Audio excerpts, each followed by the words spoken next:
เอา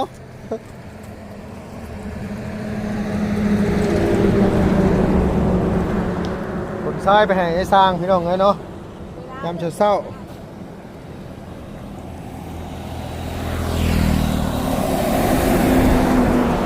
เอามาโอ้ยยังโอ้ยเนาะ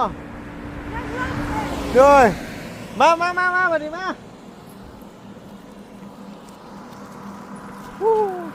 สองคันเลยพี่น้องเอ้ยรถ3 ล้อ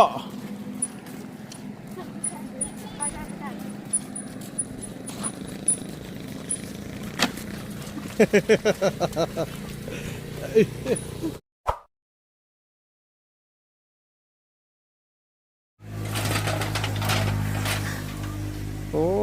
แม่ลูกช่วยกันว่าคนซ้ายแต่เศร้าเลยเนาะมื้อนี้เนาะ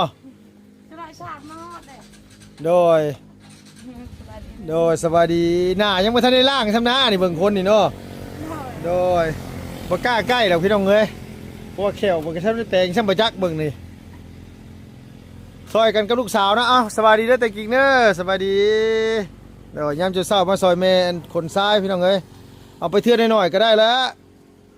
บ่พาวก็ได้ดอกเอาเจ้าเทไปหม่องใดเจ้าถอกไปหม่องใดนี่น่ะถอกอยู่ในเฮือนนั่นแหละอ๋อถอกเจ็ดเปล่าถอกใส่มามองหินจิหินว่าเทพื้นน่ะบ่อยู่บ้านให้กินนั่นแหละ โอ้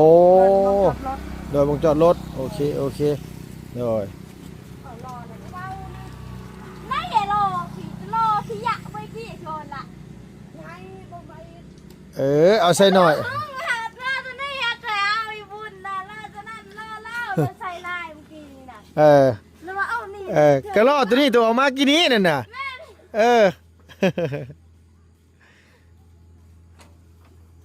ต้องอันว่าเอาอันทรายพี่น้องเอ้ยคนอยู่พี่ข้ามไปพุ่นเนาะเพราะว่าลุงไปสั่งมาไว้พร้อมกันเลยแล้วอ้ายเพิ่นฝากเงินมาเลยลุงก็เลยว่าไปสั่งมาไว้เลยเนาะมันก็ได้คนเอาจะน้อยนึงพี่น้องเอ้ยก็บ่ยากดอกเนาะคนเอาบ่ได้หลายไปเลยดอกนี่เขาเอิ้นว่าทรายโบก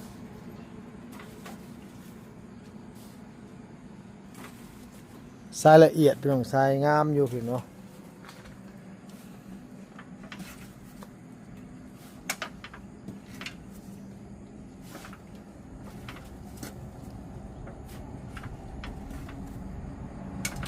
เอาไปเที่ยวน้อยๆก็ได้หลายไม่ต้องเอาไปหลายมันนักยิงเข้าเลยบ่ยังเข้ากับยังมือหนึ่งขับมันไปทางนี้ยากก็โค้งมาทางนี้ก็ได้พูนคือว่าหาแป้นยาวๆไม่ติดกิ๊กมาอันใส่หาแป้นยาวๆมาใส่มันอย่างนี้วะบ่มีบ่แป้นยาวไม่มีของได้อีดอกรอตอนนั้นมันนัดอะไรตีนโอ้ยนักจังได๋ก็ลอกตัวนี้แหละที่เจ้ามันมาฮะบ่แม่นบ่บ้าว่าเนี่ยคนดินทรายตัวข้างล่างเฮือนนั่นทรายห้องน้ำมันตัวนั้นบ่จะมาจากไหนนักอันนี้รอตอนนั้นรอกินข้าวตัวนี้ใครเนี่ยมันเบาเป็นบ่อันนี้มันบ้างโดยเอาทั้งเทิงพุ่นก็ได้เดี๋ยวมาทั้งนมพุ่นมันเปียกโพด1 ข้าวเช้า1 ข้าวแล้วบ่นี่สุกแล้วบ่ลูกสาวว่ายังบ่ทันได้1สุกโอ้ยเนาะว่าสิคนแต่เช้าที่ฝนตกเลยแม่นเนาะฝนตกพี่น้องเอ้ยมื้อเช้านี่นะแต่ว่าสวยแล้วก็ยังครึ้มฟ้าครึ้มฝนอยู่นี่นะ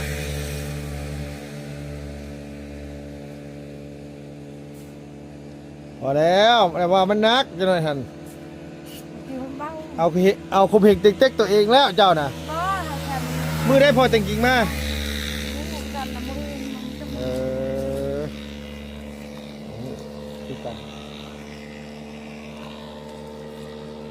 ไปพี่น้องเอ้ยตามเพิ่นไปเบิ่งอันมามองเพิ่นเททรายก่อนมันก็อยากหกในน้อยนึงมองที เทหมองทีไว้ก็ได้เพราะว่าทั้งนี่ทั้งนั้นก็เฮือนน้องจริงๆเพิ่นบ่ทันได้เห็นว่านี่ ป้าลูกเราเที่ยงใครมารอเรามาเนี่ยน่ะ ลุงก็ว่าคือเจ้าหั่นแหละ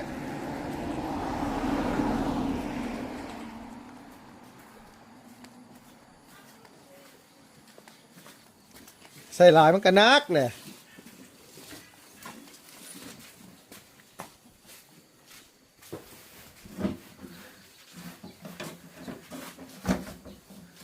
โอ้โดยเทไปหมองนี้เลย เทไว้ตรงนี้แหละวะ โอ้ยพี่น้องก็กินหยังละบ่อน กินกะปิกับข้าว โอ้โดยปิ้งกะปิอ่า กระเทิบบ้านไหนอะ ใส่กูปิ้งใส่บวงบ่หำเจ้าก็คือบ่ปิ้งใส่มาใบตองจับเจือมันจังหอม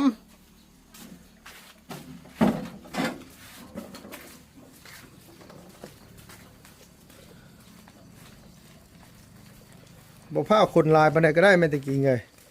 ประมาณเอามาประมาณสัก10 ล้อก่อนก็ได้ 3 ล้อแล้วน่ะ โดยเจ้าซองแต่กิงนึงเนาะโดยเอามาประมาณ10 ล้อก่อน เอาข้าวปลาไข่ปลาไข่พ่อไข่ปลาอีก โดยเอาเพราะว่าห้องน้ำมันสิเด้เดือแต่โบกก็ซื้อเนาะเพราะว่าเทพื้นก็เอาทรายตัวนั้นพุ่น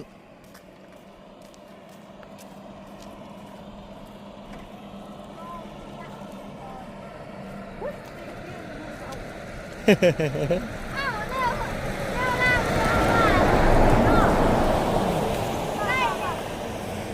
เราไปป้อน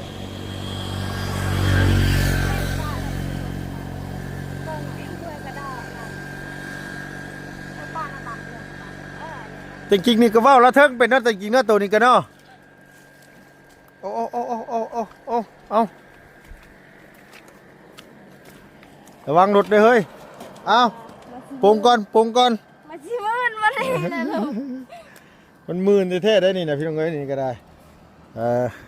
ผู้รถมาเลยผู้เข็นข้ามทางพี่น้องเอ้ย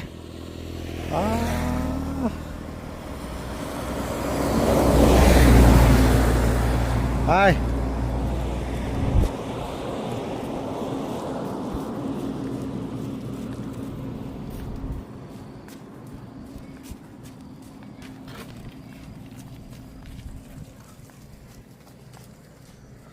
ไว้อีหลีโล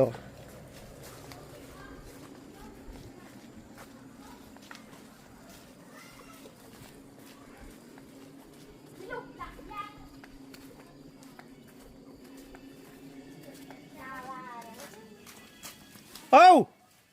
เปิดสินให้กันเบิ่งอีหยังเลยสละเอาโอ้เอาสวัสดีเด้อสวัสดีกำลังสิมาซอยแต่งจริงกันว่าอยู่ทรายบ่ มาเบิ่ง โอ้ยเนาะแอลบ่มีแล้วก็เลยลุด เป็นใช้ไปใช้แอลคือว่าบ่มี จัก มันจอย โดย กินข้าวหลายๆติมันสิยากฮะ ยิบชิ้นไว้ โดย ยิบชิ้นใหม่คือเก่าหันละ มันหลวมบ่กินหลายๆตัวน้อยลงเนี่ยพี่น้องเอ้ยดูสิป้าลูกสาวกับแม่เอาแตกต่างกันดีลูกเอาน้อยเดียว แม่มันเอาบักหลาย เลิกแห้ง โดยบ่ดอก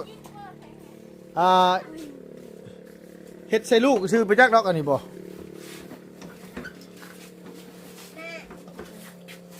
โดยเอามาอีกคนละลอกก็พอแล้วแม่นตะกี้ครับว่ามาอีกคนละลอกก่อนแล้วก็จังมันบ่พอเดี๋ยวจะไปขนใหม่บ่แม่นหยังนะขนมาหลายแล้วมันเหลือแล้วมันสิหาหม้องเก็บไว้ยากอีก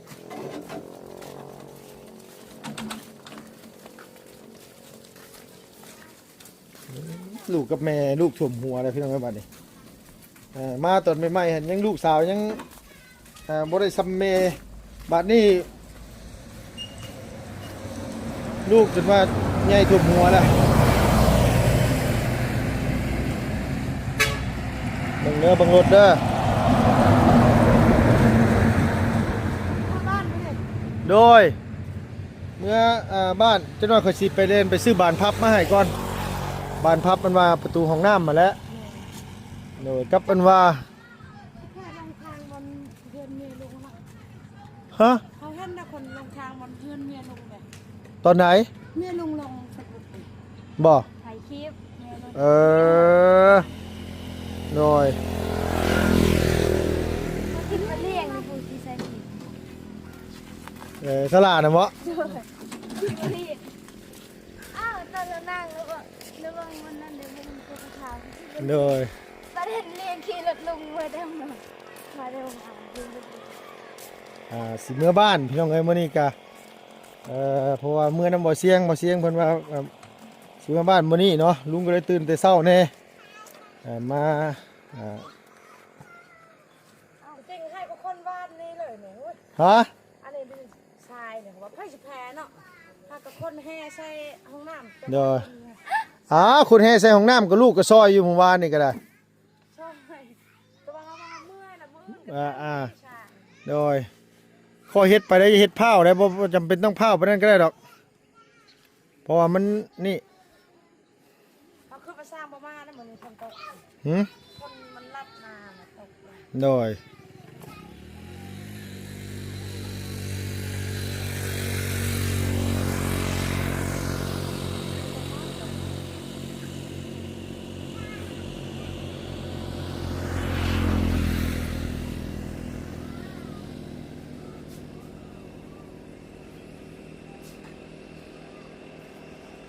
บ่ต้องเอาลายไปไหนก็ได้เด้อมันนัก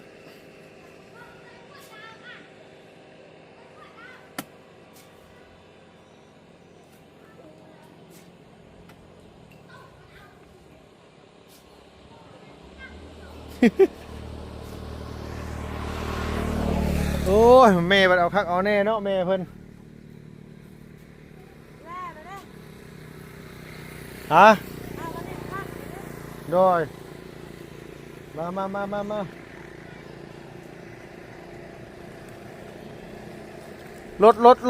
ถเดี๋ยวพาเบรกก่อนเอา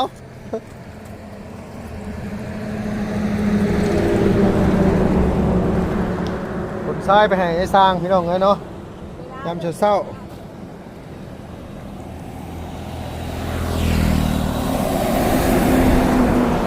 เอามา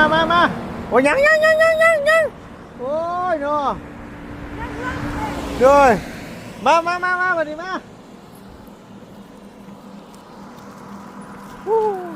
สองคันเลยพี่น้องเอ้ยรถ3 ล้อ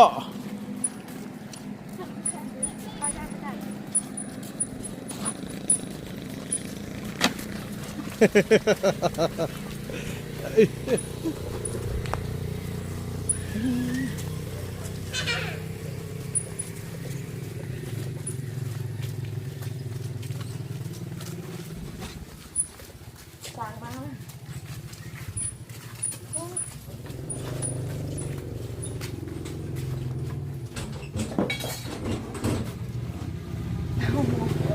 โอ้มาแต่เช้าเนาะมื้อนี้เนาะโดย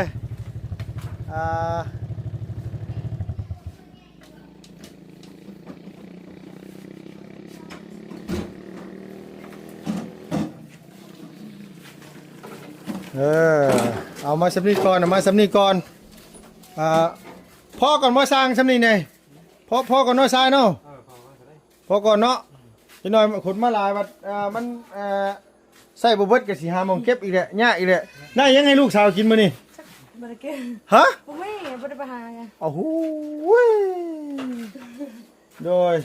ตื่นมาทั้งที่ใช่เขาคนแห่คนซ้ายทั้งสีมีแนวกินให้เขากินบ่มีไปสั่นว่าพี่น้องเอ้ยขมังเลยฮะง่ายโพ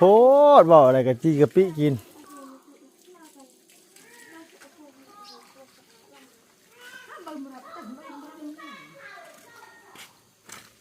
มียังแม่จะว่ายัง ว่าสิจะคือเออบ่อันนี้เนาะพี่น้องกันเบิ่งมาพี่ก่อน ปูนยังเหลือจักสอบนะบ่ตะกี้หลานบ่ฮู้หลานบ่ฮู้ใช้เปิดบ่ดูปูนเขียวยังสอบหนึ่งปูนแดงยัง3แม่นบ่ปูนเขียวนี่มีแต่ว่าจะให้สร้างเพิ่นไปยู่เอาเด้ออยู่พุ่นเด้อลูกเด้อ ด้วย พอมีแต่ลุง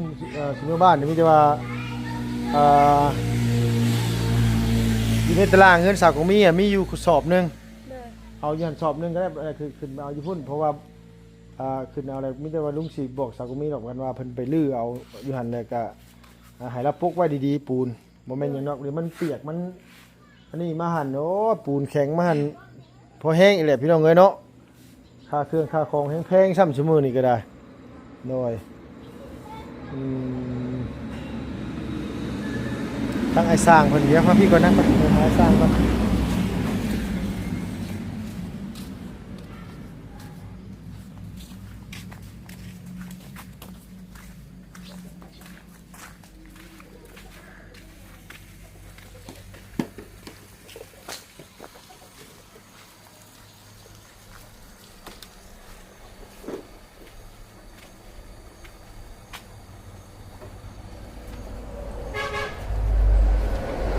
ท่าบ่บานประตูจะว่าท่าสีบ่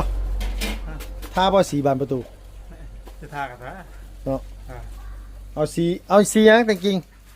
บูฮู ฮะ บูฮู บริษัทยะ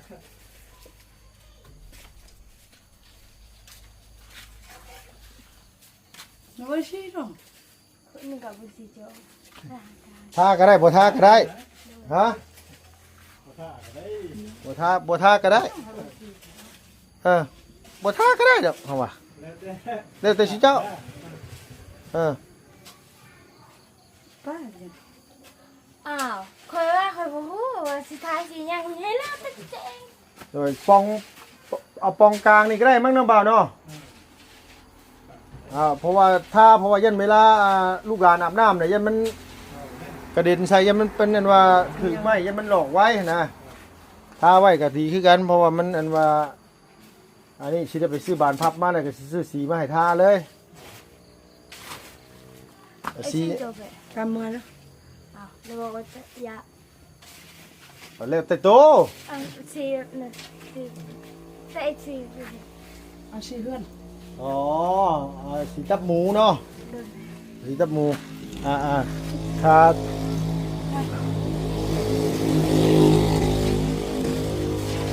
พ่อบ่อันว่าดินพ่อบ่ทราย ดีเลยเนาะ เอาเขาขึ้นแล้วบ่ได้ทมนะทางกลางให้เราขุดวานนี่แหละ ทมเลยเนาะ หน้าบูฮูให้เราก็ปาเมียนอยู่หั่นน่ะบัดดินทมเขากวดอีกเศร้าเนี่ยหน้าบูฮูเนาะเขาเป็นยังเข้าลงบอลเข้าท่ายนั่นแหละ เลยเราบ่เคยได้ห้องน้ำบูฮูเลย เลยมองอันว่าน้ำอาบน้ำเสียอาบนี่อันเจาะตำล้างบ่หรือว่าได้บ่ ก็ตำลังกันได้ เจาะให้มันออกดิใส่ท่อเอาเนาะใส่ท่อน้อยๆเอา ที่เพื่อนแล้ว โดยให้อยู่เทิงหม่องเทพื้นพี่ได้เนาะเอาพี่น้องไอเดียสิไปซื้อกันว่า จ้างต้องคือจ้า สีมาให้เพิ่นอันท่าบานประตูนี่แหละ จ้างต้องคือบังคับรถบ้านเป็นลม ฮะขับรถยังรถนี่ยังล่มพารถล่ม มันหมดเลย โอ้ยไปถึงยังไปเฮ็ดยังคืออารมณ์มันน่ะ ไปจับ ไม่เห็นเรามันเห็น ฮะ มันอ้อนเลยว่ะเอาไปเอาจับ คอมันบ่ดีบ่คอมันอ่อนบ่เออ มันมัดเลยน่ะ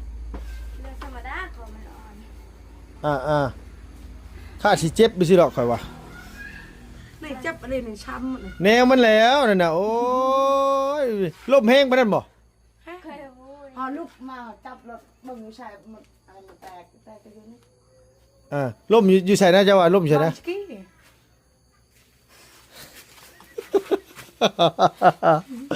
ขี่รถไฟฟ้าก็ยังให้ล่มโอ้ยขมังเลยหาจะได้ยินนี่แหละบ่แม่นยังดอกพี่น้องเอ้ยเนาะรถไฟฟ้า เดี๋ยวมึงจะลา ไปเบรกมันเฉพาะหรือว่าใดๆนั่นน่ะ แบกมันไม่ดูเด้นี่ มึงไปกี่ครั้งเดียวมึงไปสองครั้ง เออ ธรรมดาละครั้ง โดย ครั้ง างไหนก็ไม่กูไม่เลยโว้ บ้านในทางนี้บ่จับทางนี้ก็บ่จับ โดยเอาโอเคสมิติว่าเฮาอันว่าบ่เบาเอาแต่บานพับเนาะวันนี้เนาะเหลือแต่บานพับเนาะโดยเอาไปซื้อบานพับก็เป็นว่าซื้อสีมาให้น้องแต่งจริงถ้าอันบานประตูเพิ่นนำเอาโอเคสมัยตะกี้สบายดีเด้อเด้อสบายดีเด้อล่ะเด้อโดยมาแต่เช้าแน่พี่น้องเอ้ยมื้อนี้เพราะว่าสิกลับบ้านเนาะก็เลยมาหาซื้อเครื่องซื้อของให้ทั้งครอบครัวน้องจริงๆเนี่ยก็มามอบเงินสาวของมีแน่มื้อเช้านี่ก็ได้เพิ่นเนาะเอาจังได๋ก็ขออยู่ดีมีแฮงอย่าเจ็บอย่าจนร่ำรวยสุขภาพพลานามัยแข็งแรงพี่น้องอายุมั่นขวัญยืนเด้อเพิ่นเด้อไปแล้วพี่น้องบ๊ายบายเด้อเพิ่นเด้อสบายดีเด้อ